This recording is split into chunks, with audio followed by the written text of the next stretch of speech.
Hello and welcome back to the fourth and final part for our Singapore to Mumbai cruise on board the Celebrity Millennium. If you've missed any of the other three parts of this, I would recommend starting off there, and they are linked in the description. But for those who have been following all the way through, thank you so much and welcome back. In this final part, we will look at our port of calls in the country of India, where we had an overnight stay in Kochi, a short stay in Goa, and another overnight stay in Mumbai, where our journey ended. Along the way we had some good times, some not so good times, and plenty of queuing for immigration. So if you're ready for all of that and more, don't forget to like and subscribe. And now I'll take you through the last bit of our spice route trip aboard the Celebrity Millennium. My Indian adventure started in the southern port of Kochi, or Cochin if you prefer, where I arrived at 2 PM on the Monday and would leave late afternoon on the Tuesday.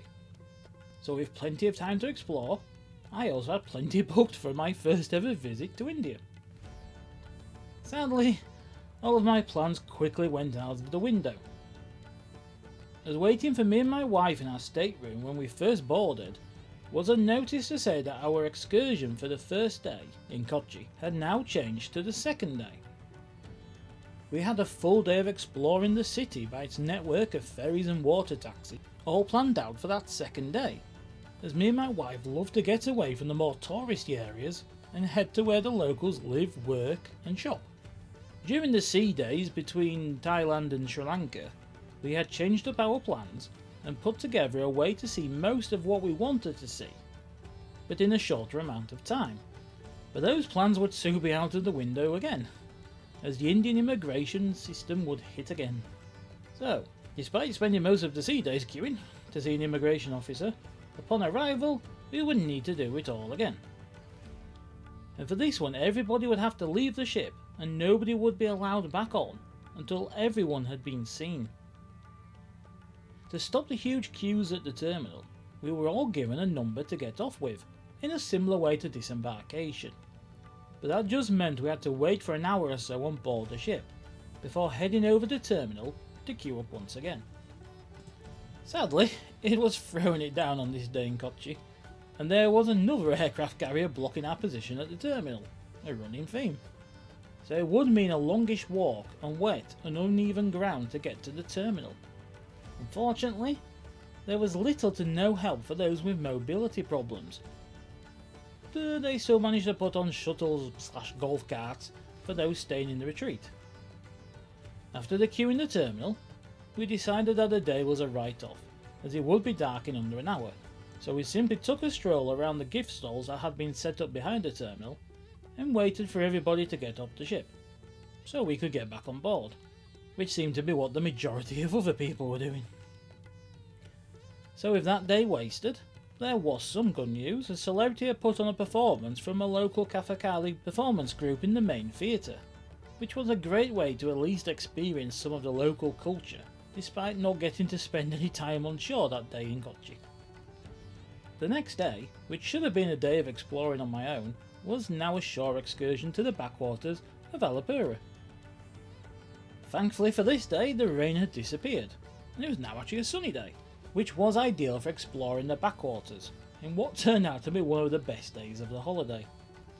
We would drive through the back streets of Kerala, which is a communist-ruled state in India, and it certainly would be different to the other regions we would visit. It's always fascinating driving through small villages when in a new country, as it does give you a great insight into the lives of the people of where you are, and with universal health and education, many of those living in Kerala seem to have a better quality of life than those who we will come across later in the journey. We arrived at the tourist town of Alappuzha, which is where hundreds if not thousands of houseboats set off daily to take visitors around the backwaters of Kerala. It reminded me a lot of the Norfolk Broads over here in the UK, and as someone who loves exploring the Broads, it was no surprise that me and my wife loved our time on the backwaters. Our houseboat was set up with bedrooms on the lower level and a large open deck on the top level, and with plenty of room for the 25 or so of us on board, we could easily move around and take plenty of photos and videos along the way. You sail past small villages where people go about their daily lives, including washing their clothes in the river, and you go past temples, schools, shops and rice fields. On the way back to the ship, we stopped off at a luxury hotel resort for lunch, as it was about an hour and a half from the ship. When we did get back to the boat, there was a lengthy wait to get through immigration once again, but sadly this was as good as it would get for India. So after another sea day, our last one, which included the gala lunch and dinners, and we enjoyed a well done comedy magic show by Malin Nilsson and Carly Caper, we then arrived at the port of Mormugao, in the state of Goa. But sadly this was a day that wouldn't quite work out the way we wanted it to. We had booked a shore excursion, as we were only docked there until the early afternoon given a very short time in Goa. And with the port itself a long way from anywhere else walkable, it seemed best to do a shore excursion, but sadly the tour turned into a waste of time, effort and money. Our tour was called the Churches of Old Goa, which was take us to some of the largest churches in the region, including an impressive cathedral, before heading to the capital of Panaji, which is full of many impressive buildings, and was the main reason for us booking a tour. There was an important event happening at the cathedral, with the exposition of the relics of St. Francis Xavier, something that only happens every 10 years. Sadly, that meant that instead of being able to look at the churches and the grounds they are set in, huge tents and queues were everywhere, and tourists were certainly not welcome. You can't really blame those in charge for that, but it is something the line and local agents should have known about, and not offered a tour while it was on. Something that really couldn't have been expected though was a small group on our tour who basically decided that they wanted to do something different that was advertised for the tour, and kind of bullied the tour operator into allowing them to go off and join the huge queue of people. That would not only mean that we wouldn't have time to go to the capital, again the main reason we were on the tour, but it also meant people would spend a lot of time stood around in the heat of midday. Sadly, that led to an elderly gentleman on the tour collapsing with heat stroke. Some of the group of mutineers, as me and my wife named them, now walked off and joined another tour group to continue with the day, whilst we all waited with the rest of the group and tried to get medical help. Thankfully, the gentleman soon came back around, and after some time, he was deemed fit by the medical team to head back to the ship. So we all raced through the massive market that was set up for those on pilgrimage, and headed back to the bus. We arrived back at the ship just after we should have actually departed, but we needn't worry about being late, as there was a massive queue awaiting us to get back on, and not only would we have to queue to go through immigration once again, but this time the army was awaiting to search us all. As you would expect, and as you probably would have guessed for those who have followed along this whole journey, this took a long time, and men and women were split up, so it led to some chaos as families tried to get back together before heading for immigration. It probably took around 45 minutes to get back on board, but in the heat it felt much longer, and tempers were starting to get flared for some passengers. To help unwind, we once again headed into the theatre that night and watched another production show, this time based on the songs from Broadway and Hollywood musicals. My final port was the city of Mumbai, but sadly it was difficult to see any of it as the pollution levels were so high that the smog covered much of the city on our arrival. Most people on the ship, including me and my wife, had now gotten a chesty cough, as the pollution levels just continued to get worse throughout our travels in India, but in Mumbai it was actually starting to get difficult to breathe. It was also said to be another day of having to scramble for a plan, as whilst we had a private excursion booked to take us up to the hills around the city, where there are some famous caves, before taking us on a tour of the key hotspots in Mumbai, it fell through as nobody turned up to meet us. This could have been down to the confusion at the cruise port, as everyone was told that they'd have to be met at the Green Gate by tour groups, but plenty were stood waiting at the side of the ship. So the plan and what you are supposed to do is take a shuttle bus from where you dock to the port gate, known as the Green Gate, which we did, and then after waiting there for some time, we jumped back onto the shuttle bus to go back to the ship, to come up with a new plan for the day. That of course meant going through army security once again, and immigration once again, something you had to do every time you left or entered the ship. And it all took far too much time. In the end, we decided to simply walk from the Green Gate to the Gateway of India, a large stone arch, and to take a look at some of the impressive buildings and squares along the way. Sadly, it was difficult to take much of it in, as the traffic in Mumbai was chaotic at best, and with no payment, you spend the whole 30-minute walk avoiding scooters, motorbikes, and even cars trying to get around the queues at every junction.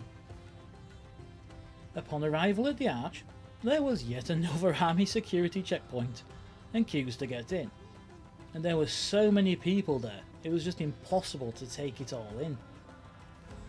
There are many boats leaving for tours from next to the arch, and there is also the famous Taj Mahal hotel, but with so many people and so many fences for security, you couldn't walk around and enjoy it. With the heat and smog getting a bit too much, we headed back to the ship and simply relaxed with a drink or two before getting our luggage ready for leaving the ship the next day. So in the morning we would need to leave the ship and get to the airport, and to be honest, this was something we were dreading, as the security had been so tedious for the whole of our time in India. We were sure it was going to be even worse for disembarking the ship. To our shock, they had all but given up on security and immigration to leave the ship, and there was little immigration check and absolutely no army security checks. Sadly, that didn't mean things were smooth sailing, as we had booked a shuttle through the line to take us from the ship to the airport. And despite being given a number and told to go to the theatre on the ship, there was nobody waiting for us there, and no buses aligning with the number that we had on shore. With a mass of people all trying to do different things, and numerous shuttle buses, coaches and tour buses to choose from, it all became potluck as to which queue you joined. Nobody had a clue what was going on, and nobody from Celebrity was there to help, and local agents just stood there doing nothing really. We saw a coach with Airport Terminal 2 written on it, so we joined the queue to load our suitcases, and thankfully we got our bags on board. The coaches only had a small boot space at the back of the coach to load bags, so people had to start loading their suitcases onto spare seats inside the coach. So we dread to think if everybody with a shuttle boat got on board a coach, with a quarter of the seats taken up by luggage. The journey to the airport was long and slow, but it did give us a fascinating look at the life of locals in Mumbai. And sadly, it should be said it was a humbling experience. We saw many neighbourhoods where people were living in what can only be described as squalor, but right next to that, you would have high-rise luxury apartments, in a city that is clearly one of haves and have-nots. Once at the airport, there was another army security checkpoint to get into the building, but with us arriving hours early for our flight to Dubai, we were in no rush. The security inside of the airport got a bit farcical, with army checks and immigration once again, although the highlight of the experience was an army officer getting confused by an umbrella in my bag and thinking it was a weapon or something. After that, things went more smoothly, our flight to Dubai had no issues, and then after a short wait, we boarded our flight to Manchester, again with no issues. So just where do you start for an adventure such as this one? Aside from to say that if you're wanting a relaxing holiday, this itinerary is probably not for you. But if you want an adventure full of memorable moments, this is the one for you. There were plenty of things that I saw and experienced that were just incredible, but there were plenty of things that I saw and experienced that were hugely disappointing. And then there were some things that were humbling. The pollution in India is a huge problem, and after not suffering with any asthma related issues for years, it soon came hard for me to breathe, and I was quickly coughing and wheezing. In that, the immigration issues, and the general lack of regulation in the tourist industry in the country, will perhaps put us off visiting India again, at least for the near future. And we certainly have to think twice about going back to Sri Lanka after our experience there. But on the flip side of that, I would love to go back to Thailand and Malaysia once again and see more of those countries. And then there's Singapore, which remains my favourite holiday destination in the world, and it was great to take our first ever cruise from the Lion City, especially on board a celebrity ship. So overall, some downs, some iffy moments, but plenty of ups, and a holiday that was well worth it. So there you go, that wraps up our journey. I hope you enjoyed our look at our trip from Singapore to Mumbai on board the Celebrity Millennium, and see you next time.